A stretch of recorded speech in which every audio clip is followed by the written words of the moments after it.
We're in Corvallis, Oregon, beautiful Oregon State University and historic Gill Coliseum, where it's time for Pac-12 gymnastics. The Oregon State Beavers playing host to the Arizona Wildcats. It's our Pac-12 gymnastics meet of the week, presented by Pacific Premier Bank. These two teams gearing up for a great competition on this Saturday afternoon. And hi everybody, along with Elisa Mao, I'm Rich Burke. It's an important time of year in college gymnastics. Soon teams will be ranked based on national qualifying scores, and all the coaches say now is the time you want to build toward a great finish to the season. And Oregon State is already off to such a strong start. They're ranked number 12. They've had 5 scores in a row over 197. Now to break that top 10, they want to be in the high 197s today. And they have one of the best there is in Jade Carey. She signed her letter of intent to Oregon State way back in November of 2017 because of elite gymnastics. Didn't appear until last fall. It paid off with an Olympic gold medal. And her list of accolades is so long, but you saw on the screen there, the reigning Pac-12 Gymnast of the Week, Gymnast of the Year. She's an Olympic champion, she's a world champion, and it's just a sophomore, is bringing so much veteran leadership on this team with her gymnastics experience. Jade Carey, they love her here in Corvallis, and she's not the only talented gymnast that the Beavers have. Maddie Dagan, Jade's roommate, a savvy 5th-year veteran. You'll see her on 3 events tonight. She's so powerful on the vault and the floor. And then her teammate, Sydney Gonzalez, the junior. You'll see her on 3 as well. Very powerful on floor. I love her 10-0 start value vault and her really dramatic beam. And then running on down the line, the sophomore, Lauren Lech, 3 events herself. Her difficulty on beam and floor really sets her apart there. Meanwhile, for the Gym Cats, they have Malia Hargrove, 39.475 last week in the all-around against Washington. She won that event and really is coming on so strong in her senior year. I think she's really under-recognized for her difficulty across all 4 events, and look forward to seeing her compete in the all-around tonight. Yeah, one of 2 that will do the all-around for the Gym Cats here in Corvallis, and they have other talented gymnasts as well. Jessica Castles, the junior, she brings incredible international experience to this Wildcat team. She's been on just 2 events over the last few weeks, and Coach John Court is so excited to get her back in the floor lineup tonight, where she has the potential to go over 9'9". She's a savvy international competitor. And then sophomore Emily Mueller, she's really the spark plug for this Arizona team. She's so strong in the all-around, and she will lead them off on the bars tonight. Yep, looking for big things from her. We've got the Gym Cats and the Beavers. Our first rotation from Corvallis is coming right up.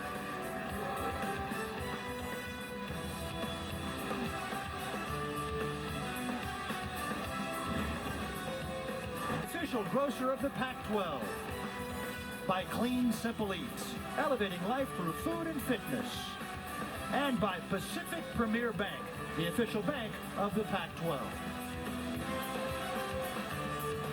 And we're here in Corvallis on this Saturday afternoon. Another great crowd for Beaver Gymnastics. They're ranked 12th in the country based on average scores, and Arizona is number 26. There's a head coach of the Oregon State Beavers, now in her 26th year, reigning Pac-12 Coach of the Year, won it for the 6th time.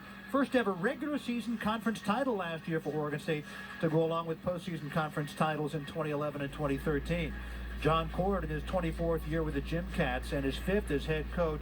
Last year, Serena Linton qualified as an individual for the NCAA championships on beam, where she became a 2nd-team All-American under Court. And there's the Oregon State starting lineup on vault. Caitlin Garcia will go first. Only time you'll see her today, so don't blink.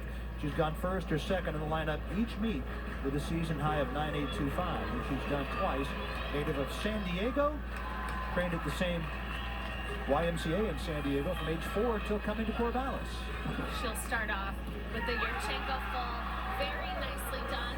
That vault you'll see throughout the day, worth a 9.95. That means it's the max score that she can get. Nice propulsion off the vault, good form in the air. Just that hop back. The judges can take anywhere between 1 and 3/10 based on the size of that hop. And Emily Muller will start off the bars lineup for Arizona. 6 gymnasts go in each rotation. They count the 5 best scores. So the lowest score does not get counted. Emily Muller, a sophomore from Cary, North Carolina. She'll do the all-around today. She starts off with a big release move. Nice to Tkachev. Want her toes just a little more pointed on that big release move. But good handstand positions thus far. She'll close with a big double layout dismount, 2 flips in the air with a totally straight body and nails the landing. Great start for the Gym Cats. Yes, it is. Dallas Becerra, their bars coach in his first year, and watch her dismount. It's a great angle here to see the height and the quickness of that double layout. Really whips it around and still finds that stick. It's easy to take it for granted when you watch it over and over, but that is incredible athleticism. And that's the angle the judges see it at from the side there. They can catch different deductions than we see based on the camera angle sometimes. A 9.75 for Caitlin Garcia, and now Lauren Lech. She'll do vault and beam today. And also do that Yurchenko full. She nailed it in warm-ups. And basically finds the stick just the tiniest of hops. Really, really clean. I appreciate how her legs stay together as she hits the floor. Sometimes the legs come apart just a little bit to help with the stick. But if you watch her landing, her feet are glued together. Really sets her apart. Working on a 1.5, but not quite ready yet. Lauren Lech. That one a 9.95 start value. It's sort of a risk-reward decision for the coaches because that 1.5 is only worth half a tenth more. And a forward landing can be very hard to stick like she basically just did.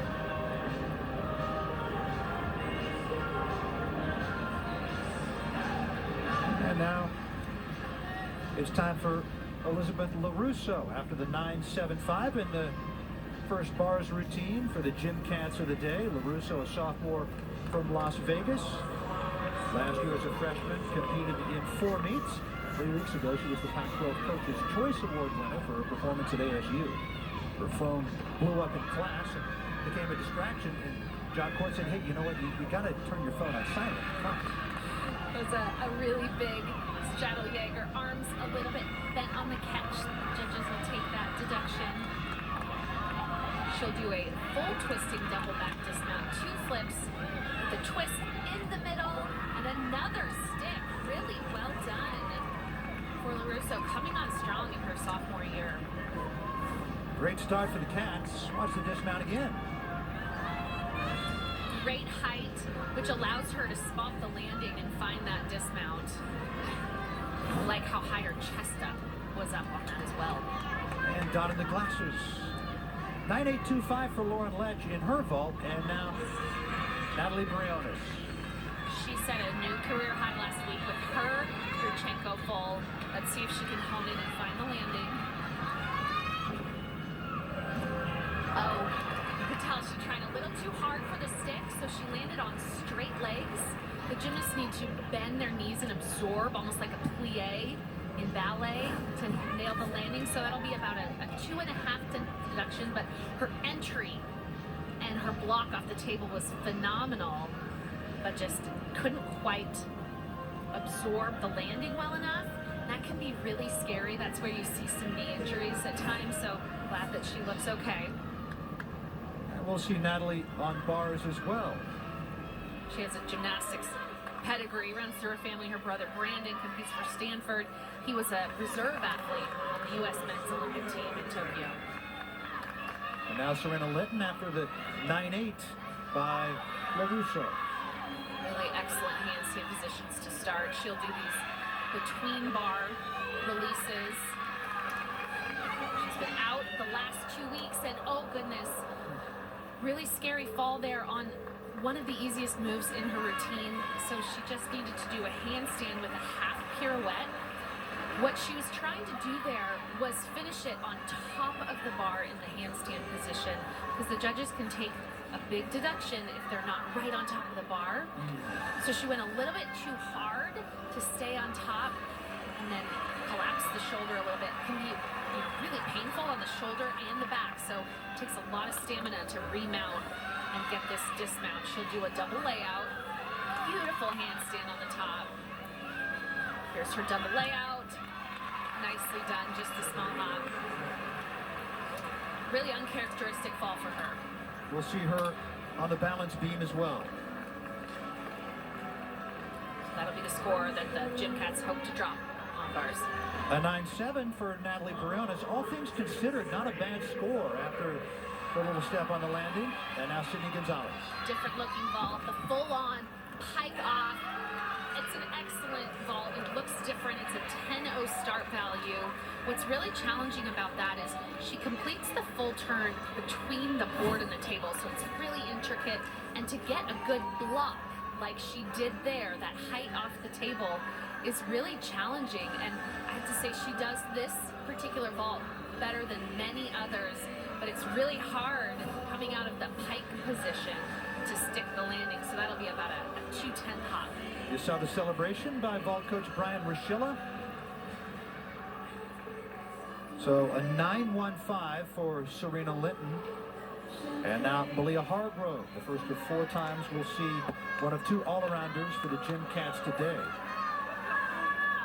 9-7-7-5 on bars. Last week at home against Washington. Career high is a 9-9.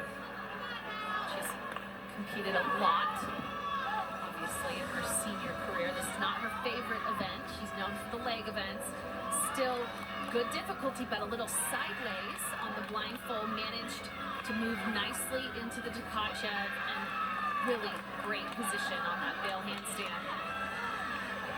She just has a full in left, 2 flips, 1 twist. There's her dismount. Chest is down, so just a slight hop forward. They will take it though. Pressure's on. Hargrove, Fears, and McCabe, the final 3 gymnasts, because they want to put a line through Serena Linton's and not have to count a fall. This is a great angle to check her handstand position. The judges want to basically take their pen from the bar and go straight up to the ceiling. She did a nice job being within the required 10 degrees of that position. Get a little bit of deduction on the landing, and then also on the sideways position out of her full twist on the leg. A 9-8 for Sydney Gonzalez. Get ready.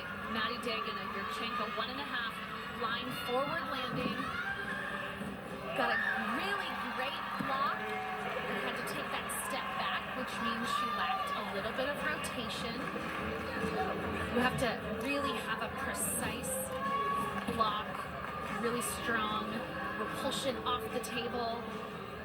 She had got good distance, but her feet were just a little far in front of her here. And so she has to take that step back. It's tough to know where you are. Gymnasts talk about, they say, I got lost. That means they get lost in the air. Right. It's tough to know where you are on a blind landing. Tough to spot the ground when it's behind you. So did a nice job there. Again, that ball also worth the 10. 9-7-2-5 for Hargrove, and now Allison Fears. We'll also see her on beam. 9-8-2-5 on bars last week at home against Washington. Check the height on her Tkachev. Very nicely done. She competed in the all-around quite a bit as a freshman, but nursing an ankle injury from earlier in the season. So just bars and beam today. Second handstand was really nice. Another nice handstand. Fantastic. Let's see if she can hone in on her double layout. Just the tiniest of hop forward again. Landed on a bit straight leg, so it's hard to nail that landing. But a really clean routine. And she's definitely their top-ranked bar worker. Yeah, good routine for Allison Fears. A 9-8-2-5 on vault for Maddie Dagan. And now, here is the Olympic gold medalist, Jade Carey. Leads the nation on vault this year, averaging a 9-9-3-9. One of 6 gymnasts in the country to card a 10 on vault, doing a Yurchenko double. Exceptional vault. Really, truly as good as you can do it. You could hear the vault when she blocked off of it. It's so phenomenal, and that is really what differentiates her. Watch the height she generates, and then opens up, arms flared out to the side for the double twist, lands and does not move an inch. I mean, it's easy to see why she's your reigning world champion on that event. What a special vault. I love the look of genuine surprise on her face. Yes, sometimes it seems a little manufactured, but it was not there. And we'll check the scores, and it is a perfect 10 for Jade Carey. So well deserved. Her second 10 on vault. She had done it in week 2 this year at the Wasatch Classic. A perfect 10 for Jade Carey. Gill Coliseum is on their feet, as they should be. How special to get to witness the gymnastics of Jade Carey. It was expected that vault would be your best chance at Olympic gold. She secured her spot in the individual event finals through her success on vault and World Cup events. After finishing second in qualifying in Tokyo, she took 8th in the final, but later won Olympic gold on floor. And now Bailey McCabe of Arizona. She went career high last week. She does a nice Jaeger to start. Beautifully done. It's much more difficult in the piked position than in the straddle like you saw before. She will close with a double layout. Beautifully done. Really nice job holding on to the landing. The gym cats really needed that to be able to erase Linton's fall. Yes, Hargrove, Fears, and McCabe come through for the Cats so they can put a red line through Serena Linton's score. Meanwhile, Jade Carey, a perfect 10 on vault. Watch it again. Just stunning. Beautiful vault from Jade Carey. What a start.